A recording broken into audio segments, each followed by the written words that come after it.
ઉનાળો એટલે કેરીની સિઝન, વિવિધ પ્રકારની આપણે કેરીમાંથી અવનવી વાનગી બનાવતા હોઈએ છીએ ફ્રેન્ડ્સ. તો આજે આપણે બનાવીશું એવું ડેઝર્ટ કે નાનાથી લઈને મોટાને પણ ખૂબ જ પસંદ આવશે અને બની પણ ફટાફટ જાય છે ફ્રેન્ડ્સ. હવે જ્યારે પણ ફ્રેન્ડ્સ તમને ભૂખ ન હોય ને ત્યારે તમે આ ડેઝર્ટ ખાઈ લેશો ને એટલે જમવાની પણ જરૂર નહીં પડે. એટલું સરસ ટેસ્ટી બને છે અને ફટાફટ બનીને તૈયાર થઈ જાય છે ફ્રેન્ડ્સ. તો ચાલો બનાવીશું. તો તેના માટે ફ્રેન્ડ્સ આપણે અહીંયા લીધી છે કેરી તમને જે મળે તે લઈ શકો છો. તો ટોટલ આપણે અહીંયા 1 નંગ કેરીનો યુઝ કરીશું. આટલા માપથી આપણે 1 મોટો ગ્લાસ ડેઝર્ટ બનીને તૈયાર થશે ફ્રેન્ડ્સ. તો આ રીતે આપણે તેનો પલ્પ છે તે અલગ કરી લેવાનો છે ફ્રેન્ડ્સ. તમે જોઈ શકો છો, જોતાં જ મોંમાં પાણી આવી જાય એવી સરસ ટેસ્ટી કેરી છે આપણી. તો હવે આ રીતે આપણે તેમાંથી બધો પલ્પ અલગ કરી લીધો છે અને તૈયાર થયેલા પલ્પને આપણે ઉમેરી દઈશું મિક્સર જારની અંદર ફ્રેન્ડ્સ. બની ફટાફટ જાય છે અને ખાવામાં પણ એટલું સરસ ટેસ્ટી છે. મહેમાનો આવ્યા હોય ને ફ્રેન્ડ્સ ત્યારે તમે આવું ડેઝર્ટ બનાવશો તો મહેમાનો તમારા વખાણ કરતા નહીં થાકે, એટલું સરસ ટેસ્ટમાં લાગે છે. આને તમે કેફેમાં ઘણી જગ્યાએ ખાધું પણ હશે ફ્રેન્ડ્સ. એટલું સરસ ટેસ્ટી બને છે કે તમે તેના ફેન થઈ જશો. હવે ઉમેરી દઈશું ઠંડુ દૂધ. 1 ગ્લાસ જેટલું આપણે ઠંડુ દૂધ ઉમેરી દઈશું અને કેરી જે મુજબ ખાટી મીઠી હોય તે રીતે આપણે તેની અંદર મીઠાશ ઉમેરી દેવાની છે. મીઠાશ માટે તમે કોઈ પણ વસ્તુનો ઉપયોગ કરી શકો છો. હવે ઉમેરી દઈશું વેનીલા આઈસ્ક્રીમ. બસ આટલી જ સામગ્રીની જરૂર પડશે.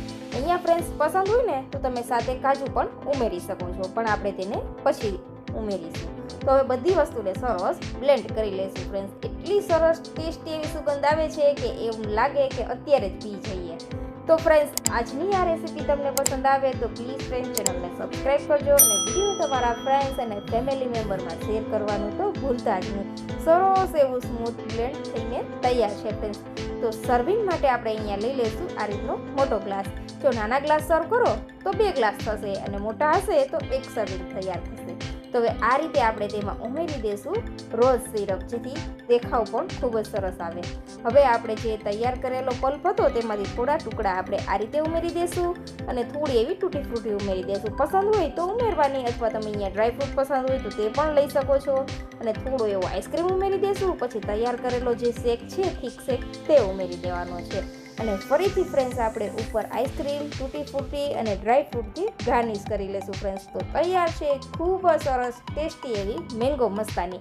એકવાર ફ્રેન્ડ્સ આ રીતે મેંગો મસ્તાની જરૂરથી ટ્રાય કરજો. એટલી સરસ ટેસ્ટી બનીને તૈયાર થાય છે કે તમે તેના ફેન થઈ જવાના છો. કેરી તો તમે એમને બહુ ખાધી હશે, એકવાર આ રીતે મેંગો મસ્તાની જરૂરથી ટ્રાય કરજો, તમને ખૂબ જ પસંદ આવશે. તો આજની આ રેસીપી ફ્રેન્ડ્સ તમને કેવી લાગી કમેન્ટ કરીને જરૂરથી જણાવજો. અને હાલ બાળકોના વેકેશન ચાલી રહ્યા છે તો બાળકો અલગ અલગ કોલ્ડ ડ્રિંક્સની ડિમાન્ડ કરતા હોય છે, આઈસ્ક્રીમની ડિમાન્ડ કરતા હોય છે ફ્રેન્ડ્સ. તો આ રીતે તમે બાળકોને મેંગો મસ્તાની જરૂરથી બનાવી દેજો, બાળકોને ખૂબ જ પસંદ આવશે. ઉપરથી તમે ડ્રાયફ્રૂટ, આ રીતે ચોકો ચિપ્સ ઉમેરી શકો છો, સ્પ્રિંકલર છે, અને જે રીતે તમને પસંદ હોય તે રીતે તમે તેને ગાર્નિશ કરી શકો છો. દેખાવ ખૂબ જ સરસ આવશે આ રીતે જો ગાર્નિશ કરશો તો ફ્રેન્ડ્સ. જરૂરથી ટ્રાય કરજો અને તમને કેવી લાગી આ મેંગો મસ્તાનીની રેસીપી તે પણ કમેન્ટ કરીને જરૂરથી જણાવજો. અને તમે પણ આ વેકેશનમાં જરૂરથી એકવાર ટ્રાય કરજો.